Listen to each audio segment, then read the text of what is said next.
Inflation is a global problem. It's everywhere. Why you call it just inflation? Well, it's not everywhere. It's only in those countries that have had massive overspending and money printing. Here in Canada, Justin Trudeau has given us the worst inflation in 40 years. He printed $600 billion of money. He doubled our national debt. He's added more debt than all other prime ministers combined. A building permit. In Ottawa, I had a developer tell me he's been sitting around for 2 years waiting for a permit for 1,700 new homes. And they told him he'd have it by June. He still doesn't have it. He went in, they said, oh, the planner's on vacation. He'll be back in October. 1,700 people are without a home now because some planner decided to take a vacation. ਸਾਡੇ ਨਾਲ leader of opposition ਅਤੇ leader of conservative party of Canada Pierre Poilievre studio 'ਚ ਨੇ welcome and thanks for coming Thank you so much for having me. Pierre, in your speeches and in your media interviews, you are continuously targeting Trudeau government for inflation in the country. Yes. So inflation is a global problem. It's everywhere. Why you call it just inflation? Well, it's not everywhere. It's only in those countries that have had massive overspending and money printing. In countries like Switzerland did not have inflation because they did not run huge deficits. They did not print money. They protected their currencies. Here in Canada, Justin Trudeau has given us the worst inflation in 40 years. He printed $600 billion of money. He doubled our national debt. He's added more debt than all other prime ministers combined. More money, chasing fewer goods, equals higher prices. Now, the carbon tax, 14 cents a liter on gas and diesel, on home heating. It's a tax on the fuel of the farmers who make the food and the truckers who ship the food, which is a tax on all who buy the food. Now Trudeau wants to raise that tax to 61 cents a liter, quadrupling it. That is the reason why food prices are up 20% in just 2 years. Justin Trudeau is not worth the cost. He is to blame for inflation, and the only solution is to axe the tax, to cap government spending in order to balance the budget to bring down both inflation and interest rates. Bank of Canada is raising interest rate. So that's also causing inflation with the high cost of mortgage payments. So Bank of Canada is an independent agency. What would you do if you are in government? Do you think federal government should intervene, can dictate to Bank of Canada? So the reason the Bank of Canada has to raise interest rates is because Trudeau keeps adding to the deficit. According to Liberal Finance Minister John Manley, he said that Trudeau's deficits are pressing on the inflationary gas pedal, which is forcing the Bank of Canada to press on the brakes with higher interest rates. The more the government spends, the more it bids up the goods we buy and the interest we pay.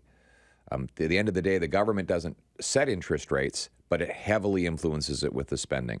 So we have to stop the inflationary spending, balance the budget to bring down inflation so that the Bank of Canada can reduce interest rates. And that's what I will do to bring home lower prices.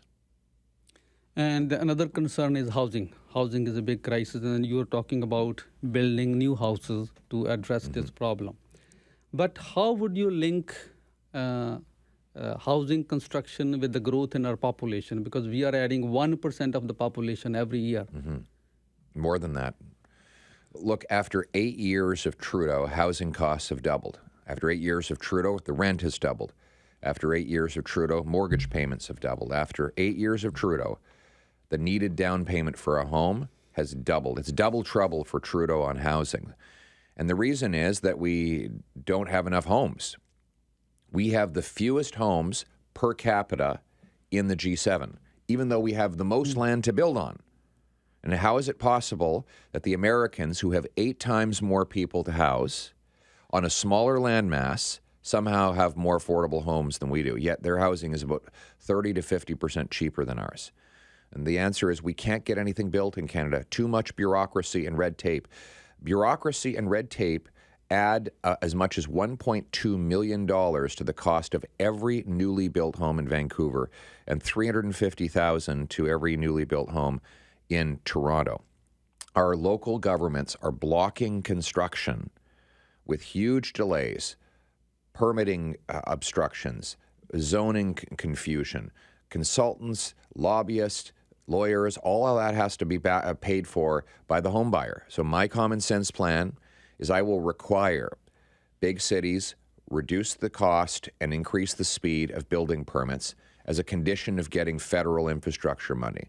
I'll demand that they boost home building by 15% per year, or I'll pull back their federal grants.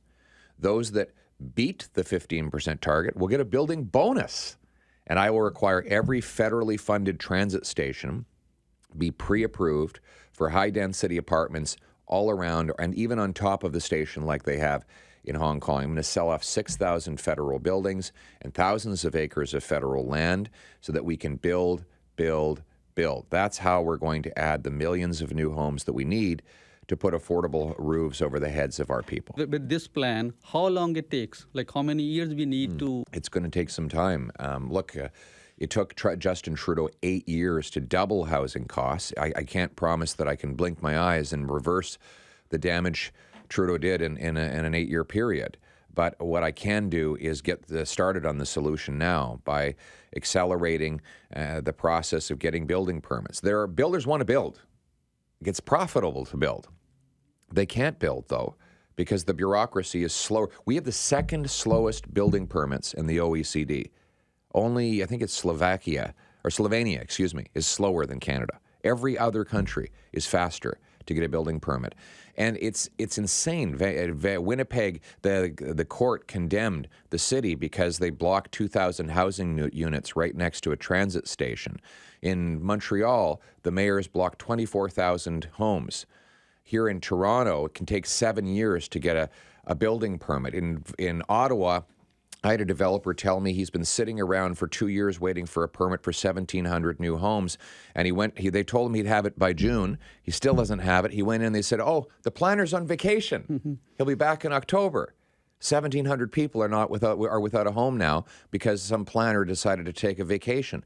I'm going to punish big city bureaucracies and governments if they don't get out of the way, because we need to build houses or we're going to have a massive homelessness problem in the next couple of years. Yeah, it's complicated. But then do you think you believe that annual number of immigration should be reduced?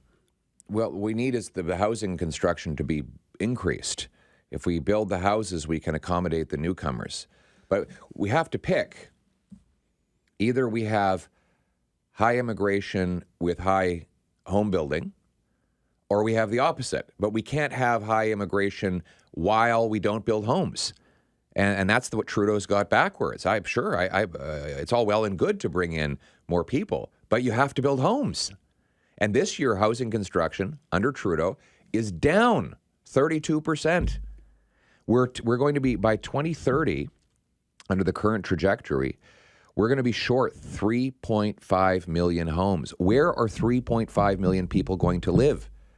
I mean, it will be good news for the camping stores because they'll be selling tents in record numbers. But we need to build those millions of homes starting today if we're going to house all the people we're bringing in. With our current goals of adding 1% of the population, do you believe these are sustainable?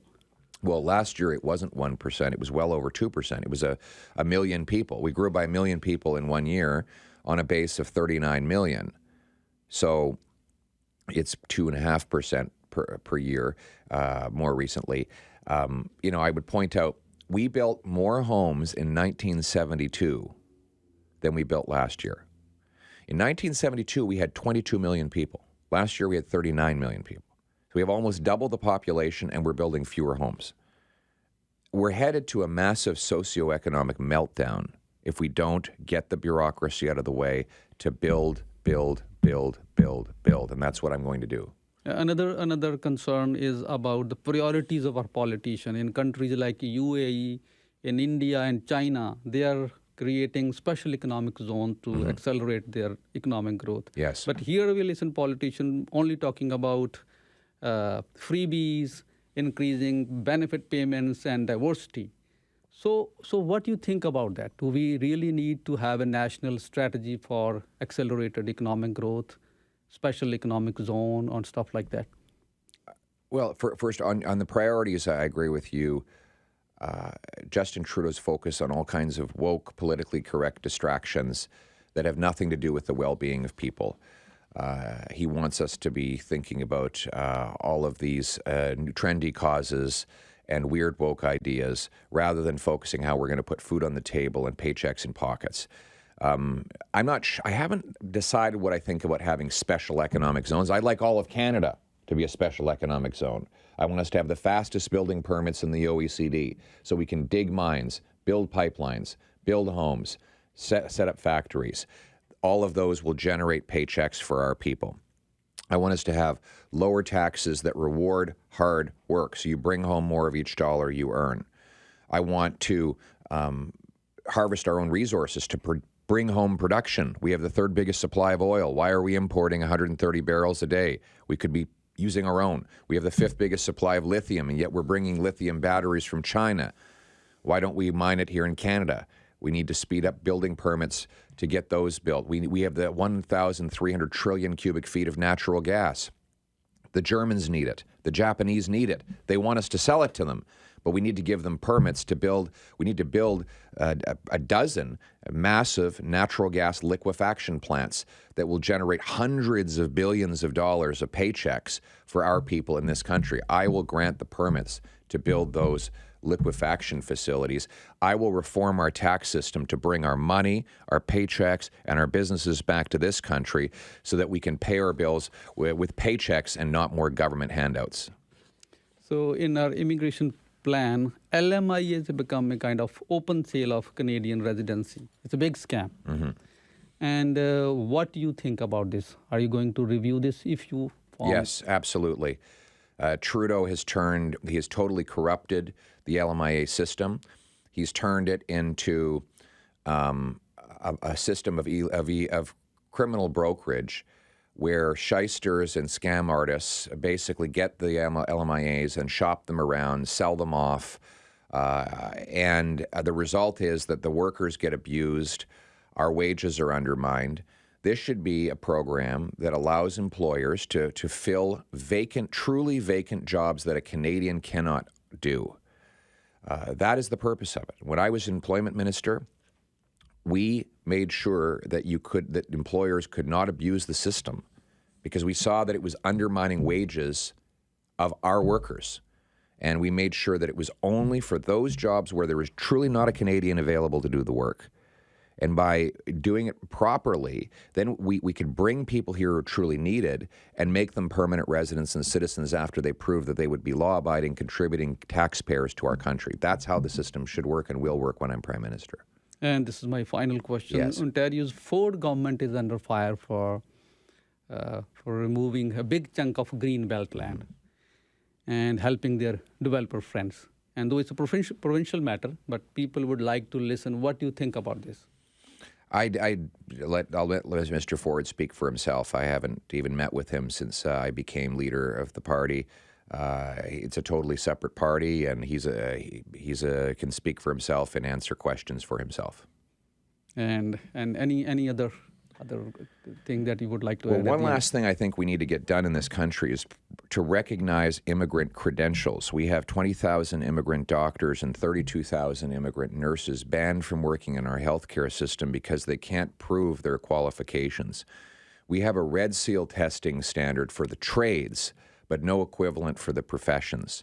I want to bring in a blue seal for professionals who were trained abroad to take exam, prove they are qualified, and get to work. My goal is that within 60 days of an immigrant professional applying to work in their field, they'll get a yes or no based on tested ability, not based on where they come from.